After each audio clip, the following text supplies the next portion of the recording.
আমি পূর্বেই বলেছি, এই যে আমরা যে জন্মদিন পালন করি, জন্মদিন পালন করা এটা কাদের? এটা হলো খ্রিস্টানদের, নাসারাদের। মৃত্যু বার্ষিকী পালন করা এটা কাদের? এটা খ্রিস্টানদের, নাসারাদের। আর এই যে আজকালকের মধ্যে পহেলা বৈশাখ বুধ, এই যে পহেলা বৈশাখ নিয়ে পহেলা মেলা, চৈত্র মেলা, পরে বৈশাখী মেলা চলবে কিনা, এগুলো সব হলো যে দাদাবাবুদের যে সংস্কৃতি, এগুলো আমরা ধারণ করছি। আল্লাহ রাব্বুল আলামিন বলেন, ইয়া আইয়ুহাল্লাযীনা আমানু লা তাত্তাখিযুল ইয়াহুদা ওয়ান নাসারা। আল্লাহ রাব্বুল আলামিন বলেন, হে মুমিনগণ, তোমরা ইহুদি এবং খ্রিস্টানদেরকে বন্ধু বানাবে না, কেননা এরা একে অপরের বন্ধু। এজন্য দেখবেন দুই বন্ধু মিলে আক্রমণ করছে, আর অন্যান্য বন্ধুরাও আসতেছে। হ্যাঁ, তাদের বন্ধু হলো ইহুদি এবং খ্রিস্টান। খ্রিস্টানকে, নাসারা হলো ট্রাম্প, আর ইহুদি হলো এই যে ইসরায়েল। এই ইসরায়েল এবং আমেরিকা, এই দুইটা হলো বন্ধু, ইহুদি এবং খ্রিস্টান। এজন্য আল্লাহ রাব্বুল আলামিন বলেন, এরা একে অপরের বন্ধু। তবে তোমরা শুনে রাখো, ওয়া মান ইয়াতাওয়াল্লাহুম মিনকুম ফাইন্নাহু মিনহুম, তোমাদের মধ্য থেকে তাদের সাথে যে বন্ধুত্ব করবে সে তাদেরই অন্তর্ভুক্ত হবে। কিয়ামতের দিন হাসরের ময়দানে তাদের সাথেই তুমি দাঁড়াবে যদি তাদেরকে তুমি বন্ধু হিসেবে গ্রহণ করো। জন্মদিন পালন করেন, এটা তো খ্রিস্টানদের। খ্রিস্টানদের জন্ম বার্ষিকী আপনি পালন করতেছেন, বন্ধু মনে করেই তো করতেছেন। কথাটা বুঝতে পারছেন না? বন্ধুর দিন বন্ধু গ্রহণ করে, আল্লাহ রাসূল নিজে বলছেন, বন্ধুর দিন বন্ধু গ্রহণ করে। কখনো এক বন্ধু আরেক বন্ধুর সাথে চললে দেখবেন ওই বন্ধুর সাথে তার লিঙ্ক থাকার কারণে ওই বন্ধু যা করে দ্বিতীয় বন্ধু সেই করে। চোরের সাথে চোরের বন্ধু, ঠিক না? দেখবেন চোরের সাথে চোরের বন্ধু আছে, ভালো মানুষের সাথে ভালোর বন্ধু। মানে ভালো বন্ধু থাকলে ভালো বন্ধুর থেকে ভালোটা গ্রহণ করে আরেক ভালো বন্ধু। আর চোর যদি বন্ধু থাকে, তো ওই চোরের কাছ থেকে যত ক্যাপাসিটি, কিভাবে চুরি করা যায় এই পদ্ধতি গ্রহণ করে আরেক চোর বন্ধু, ঠিক না? এজন্য আল্লাহ রাসূল বলছে, বন্ধুর দিন গ্রহণ করে বন্ধু যা করে আরেক বন্ধু তা গ্রহণ করে। এর জন্য বন্ধুত্ব করবে সাবধানে। তা আপনি যখন জন্মদিন পালন করলেন, তখন আপনি বুশ, ক্লিনটন, ট্রাম্প, খ্রিস্টান, তাদের জন্মদিনকে আপনি গ্রহণ করার কারণে আপনি তাদের বন্ধু হলেন। আবার মৃত্যু বার্ষিকী পালন করলেন, ওই ইহুদি খ্রিস্টান তারা যে মৃত্যু বার্ষিকী আবিষ্কার করছে সেটা আপনি করলেন, তাহলে তাকে আপনি বন্ধু হিসেবে গ্রহণ করলেন। এর জন্যই আল্লাহ পাক বলছেন, ওয়া মান ইয়াতাওয়াল্লাহুম মিনকুম ফাইন্নাহু মিনহুম, তোমাদের মধ্যে যে তাদের সাথে বন্ধুত্ব করবে সে তাদেরই অন্তর্ভুক্ত হবে। তোমাদের মধ্যে যে তাদের সাথে যে বন্ধুত্ব করবে সে তাদেরই কি হবে? অন্তর্ভুক্ত হবে। অতএব তাদের কালচার, তাদের যে সংস্কৃতি, তাদের যে পদ্ধতি, কর্মপদ্ধতি, সবকিছু আমাদের বর্জন করতে হবে। কিন্তু দুঃখজনক ব্যাপার হলো, আমরা এমন মুসলিম, আমরা হিন্দুয়ানি নিয়ম কানুন, খ্রিস্টান নিয়ম কানুন আমরা মেনে চলছি। রাসূলুল্লাহ সাল্লাল্লাহু আলাইহি সাল্লাম বলেছেন, ব্যক্তি তার বন্ধুর দিনের অনুসারী হয়, কাজেই তোমাদের দেখা উচিত তুমি কার সাথে বন্ধুত্ব করছো। দেখেন, এই যে পহেলা বৈশাখ, এই পহেলা বৈশাখের ইতিহাস আমরা একবার আলোচনা করছিলাম, আজকে একটু শর্ট আলোচনা করব। এই পহেলা বৈশাখটা এতটাই মারাত্মক, মুসলিমদের ভিতরে এভাবে ঢুকে গেছে, প্রবেশ করছে যে রাষ্ট্রীয়ভাবে পহেলা বৈশাখ পালন করা হয়। আমরা কি মনে করেন? এটা রাষ্ট্রীয়ভাবে পহেলা বৈশাখ পালন করা হবে। আর সে রাষ্ট্রীয়ভাবে যে পালন করবে, দেখেন মানে কপালপুরা মুসলমানদের অবস্থা দেখেন। সে দিবসের মধ্যে কি ঘটে? দিবসের মধ্যে দেখবেন পেঁচার ছবি, মানে কার্টুন, পেঁচার কার্টুন, বাঘের কার্টুন, মানে হাবিজাবি যত কার্টুন নিয়ে তারা কি করে, ওইটা উদযাপন করে। সকালবেলায় পান্তা ভাত খায়, জন্মের খাওয়া খায়, সাথে খায় কি? ইলিশ। পান্তা ভাত ইলিশ খায়, এই পয়লা বৈশাখ পালন করে। এটা যে ইসলামের জন্য যে কত বড় ক্ষতি তার একটা উদাহরণ দেই। আমাদের দেশে যে আমরা যে বৈশাখ বলি, জ্যৈষ্ঠ বলি, আষাঢ় বলি, শ্রাবণ বলি, এগুলো কি মাস না? এই প্রত্যেকটা মাসের পিছনে আছে দেবতা। এই একটা যতগুলো মাস বললাম, প্রত্যেকটা মাসের নাম হলো দেবতার নামে মাস। হিন্দুদের দেবতার নামে এই মাসগুলো নামকরণ করা হয়েছে। যেমন আছে আশ্বিনী, হিন্দুদের একটা দেবতার নাম ছিল আশ্বিনী। আশ্বিনী কুমারের নামে নাম করা হয়েছে আশ্বিন মাস। এবং কৃত্তিকা একটা দেবতা আছে তাদের, এই দেবতার নামে নাম রাখা হয়েছে কার্তিক। পুষ্যা থেকে পৌষ মাস হয়েছে, পৌষ মাস। পুষ্যা মানে কি? হিন্দুদের একটা দেবতার নাম। মগা, মগা একটা হিন্দুদের দেবতার নাম। এই মগা থেকে হয়েছে মাঘ মাস। এরপরে পূর্ব ফাল্গুনি, উত্তর ফাল্গুনি, দুটি মিলে হয়েছে ফাল্গুন মাস।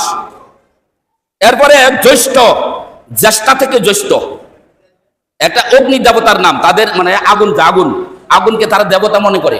এর জন্য দেখবেন ওরা আগুন পূজা করে। হিন্দুরা কি করে? আগুন পূজা করে, সূর্য পূজা করে, বিভিন্ন পূজা করে, এর মধ্যে আগুন পূজা করে, পাথর পূজা করে। আগুন যে দেবতা, অগ্নি দেবতা, এর নাম হলো জ্যেষ্ঠা। এই জ্যেষ্ঠা হলো অগ্নি দেবতার নাম। তারপরে পূর্বাষাঢ়া ও উত্তর সারা মিলে হইতেছে আষাঢ়, আষাঢ় মাস। এরপরে আসছে শ্রবণা। শ্রবণা একটা দেবতার নাম। ব্রহ্মার একটা নাম হলো শ্রাবণ। এই শ্রাবণা থেকে হলো শ্রাবণ মাস। হিন্দুদের আরেকটা দেবতার নাম হলো আদ্রা। আদ্রা থেকে হলো অগ্রহায়ণ মাস।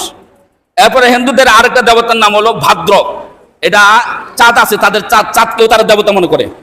চাঁদকে কি মনে করে? দেবতা মনে করে। চাঁদের ওয়াইফের নাম হলো ভাদ্র, মানে চাঁদের বউয়ের নাম। এই নামকরণে করেছে ভাদ্র মাস।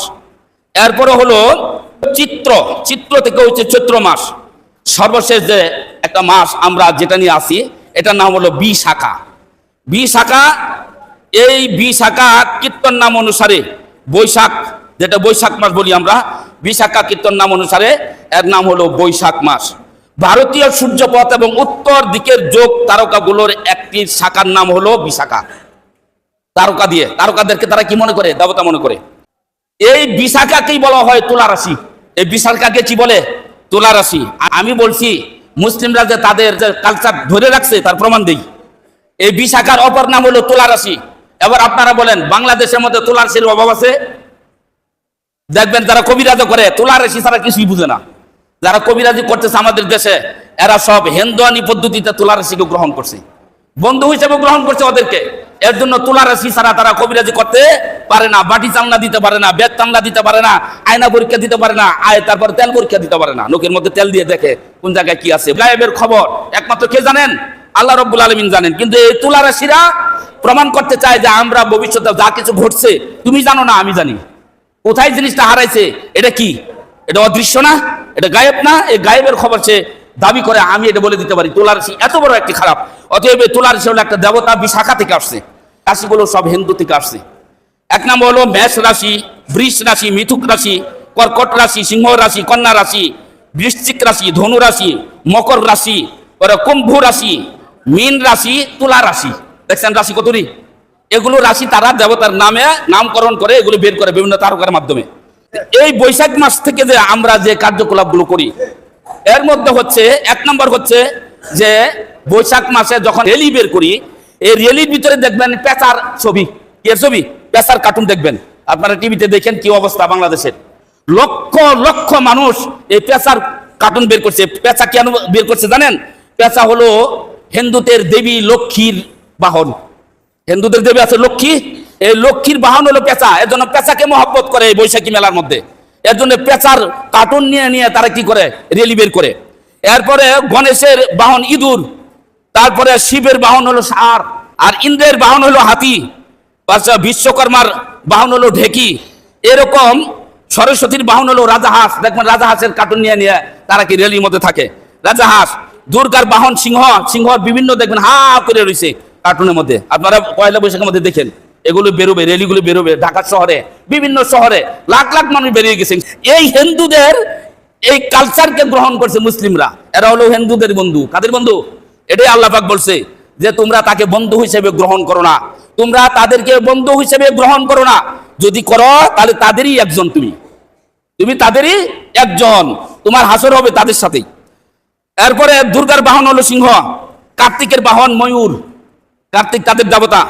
পরে যমরাজের বাহন হলো কুকুর, যমরাজের একদিন গল্প শোনাবো না সময় মতো। আর ব্রহ্মার বাহন হলো পাতিহাঁস, আর শীতলার বাহন হলো গাধা, আর মনসার বাহন, মনসা বুঝেন তো? মনসা দেবী, পদ্মা দেবী নাম শুনছেন না? দেখবেন যারা ঝাড়ফুঁক দেয়, পদ্মা দেবী, অমুক দেবী, গালিগালাজ করে ঝাড় দেয়, নাম নাম কালিয়ার বিষ, জাইরা নামাই তরে রে, নাম নাম কালিয়ার বিষ বইলে পদ্মার কবিতা করে, পদ্মার প্রশংসা করে আবার গালি দেয়। গালি দিয়ে সাপের বিষ, কি অন্যান্য বিশুকার বিষ নামাইতে চায় কি এই ফকিরে আর কবিরাজে। তো এই মনসা দেবী, পদ্মা দেবী, তার বাহন হলো সাপ। এগুলো হিন্দুদের বাহন, হিন্দুদের কালচার এগুলো। আর এগুলোকে আমরা গ্রহণ করছি, যার ফলে দেখবেন হাজার হাজার মানুষ আজকে পহেলা বৈশাখী নাম নিয়ে নেমে পড়বে। আল্লাহ রাব্বুল আলামিন বলেন, ইয়া আইয়ুহাল্লাযীনা আমানু লা তাত্তাখিযু বিতানাতুম মিন দুনিকুম লা ইয়ালুনাকুম। হে ঈমানদারগণ, তোমরা মুমিন ব্যতীত অন্য কাউকে অন্তরঙ্গ বন্ধুরূপে গ্রহণ করো না। মুমিন ছাড়া না। এই যে যারা এগুলো করে, এদের সাথে বন্ধুত্ব করো না। এরা বিভিন্ন মতবাদে বিভিন্ন ধর্মকে তারা লালন করতে চায়, সব ধর্ম আইনে এক জায়গায় কি একাকার করতে চায়, জগাখিচুড়ি করতে চায়। এরা হলো ইসলামের দুশমন। অতএব এদের কাছে ধারে কাছে তোমরা যাবে না, এদেরকে তোমরা বন্ধু হিসেবে গ্রহণ করবে না। দেখুন, এই বন্ধুত্ব বিভিন্ন ভাবে আমাদের ভিতরে ঢুকাই দিছে, বিভিন্ন ভাবে। এটা হলো পহেলা বৈশাখের পরে, এরপরে শুরু হয় বৈশাখী মেলা। বৈশাখী মেলা শুরু হয় কিনা? এই বৈশাখী মেলার বিভিন্ন নাম আছে, এই নামগুলো আপনারা জানেন না, আমরা জানি না ঠিক। কিন্তু যারা মেলার উদ্ভাবক, যারা মেলা চালু করছে, তারা বিভিন্ন নামকরণ করছে। একটা হলো কুম্ভ মেলা, একটা রাস মেলা। রাস মেলার নাম অনেকেই জানেন, রাসমেলার নাম শুনছেন না?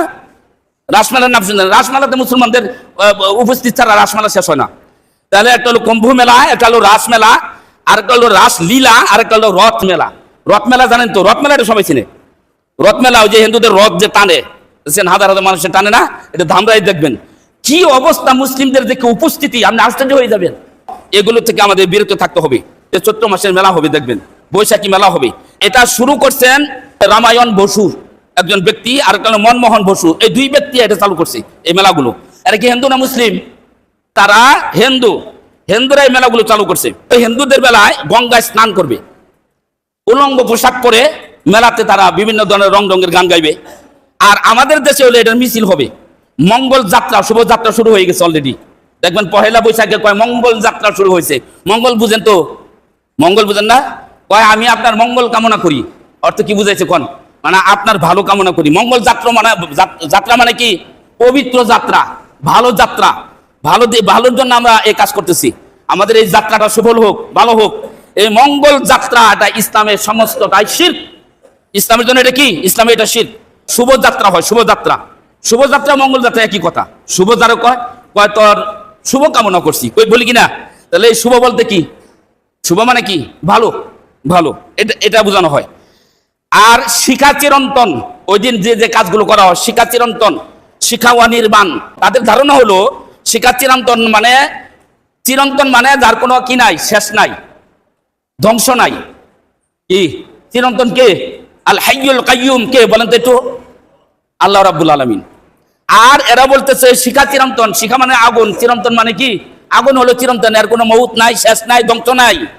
অথচ আমরা জানি আমাদের রব ছাড়া সব ধ্বংসশীল, ঠিক না? আর এরা বলতেছে এটা ধ্বংস নাই, এজন্য শিখা চিরন্তনে তারা অগ্নি পূজা করে। শিখা অনির্বাণ, শিখা অনির্বাণ মানে যে আগুন কখনোই নিবে না, কখনোই নিবে না, ধ্বংস হয় না, একই কথা। এই দিনে তারা ঘট পূজা করে, নীল পূজা করে, গণেশ পূজা করে, সিদ্ধেশ্বরী পূজা করে, চরক পূজা করে। চরক পূজাতে আপনারা যান সবাই, আমরা কে না যাই? যারা মেলাতে যান তারা চরকে যান না? চরকে উঠেন না? এই যে ঘুরে যে একটা, এটা কি? চরক। এই চরকে করলে আমরা অংশগ্রহণ করি। অন্য গুলোর মধ্যে না গেলেও আমরা কি করি? চরকের মধ্যে যাই, যে চরকে উঠি। এই চরক পূজা এবং গান বাদ্য তো আছেই। এখানে আছে জাদু, বুঝছেন? সার্কাস, বিভিন্ন ধরনের সার্কাস দেখায়, এগুলো সব হিন্দু আনি। পরে জাদুর খেলা আছে, সার্কাস আছে, জুয়া খেলা আছে, পুন্না হালখাতা আছে, ইত্যাদি ইত্যাদি। এগুলো সব কিছু শিরকিয়াতের মধ্যে চলে যায়। এই জন্য মুসলিম জাতিকে এগুলো থেকে বিরত থাকতে হবে, বিশেষ করে সাবধান থাকতে হবে।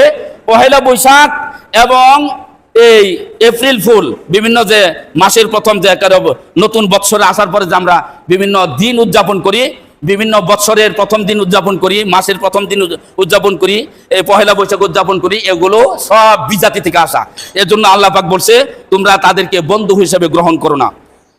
আল্লাহ রাব্বুল আলামিন বলেন, ইয়া ওয়াইলাতা লাইতানি লাম আত্তাখিদ ফুলানান খালিলা। তোমরা যখন কিয়ামতের দিন আমার সামনে দাঁড়াবে, তখন তোমরা আফসোস করে বলবে, এই মানুষগুলো বলবে, হায় আমার দুর্ভাগ্য, আমার কপাল পুরো, আমার কপাল আমি করছি, আমার দুর্ভাগ্য, আমি যদি অমুককে বন্ধু হিসেবে গ্রহণ না করতাম, অমুক বিজাতির সংস্কৃতিকে যদি আমি গ্রহণ না করতাম, তাহলে আজকে আর আমার এই অবস্থা এতটা খারাপ হয় না, আজকে আমি জাহান্নামী হই না। এই কথাটা আমরা কিয়ামতের দিন জাহান্নামে যাওয়ার সময় আমরা আফসোস করব, সেই কথাটাও আল্লাহ বলে দিচ্ছেন। অতএব এই যে মাসের যত নামগুলো আছে, বারের নামগুলো যত আছে, শনি রবি সোম, এগুলো আমি একদিন বলছিলাম এগুলো সব হিন্দুয়ানি দেবতা থেকে আসছে। কিন্তু আমরা এই নামগুলো বলি, আমরা তাদেরকে সম্মানের জন্য বলি না, বারকে হিসাব করার জন্য বলি, এর জন্য শিরক হবে না। কিন্তু এটাকে কেন্দ্র করে যখন আপনি কোনো অনুষ্ঠানে যোগ দিবেন অথবা এটাকে কেন্দ্র কোনো অনুষ্ঠান করবেন, তাহলে এটাকে আপনি কি করলেন, মহব্বত করলেন, আপনি তাকে সম্মান করলেন, আপনি হিন্দুদের মধ্যে তাদেরকে কি করলেন, সাপোর্ট করলেন, সম্মান করলেন, ফলে এটা শিরক হয়ে গেল। এই জন্য আসুন আমরা এগুলো যত হিন্দুয়ানি অপসংস্কৃতি এবং খ্রিস্টান ইহুদিদের যত অপসংস্কৃতি, এগুলো থেকে আমরা বিরত থাকি। আল্লাহ পাক আমাদের সকলকে তৌফিক দান করুন।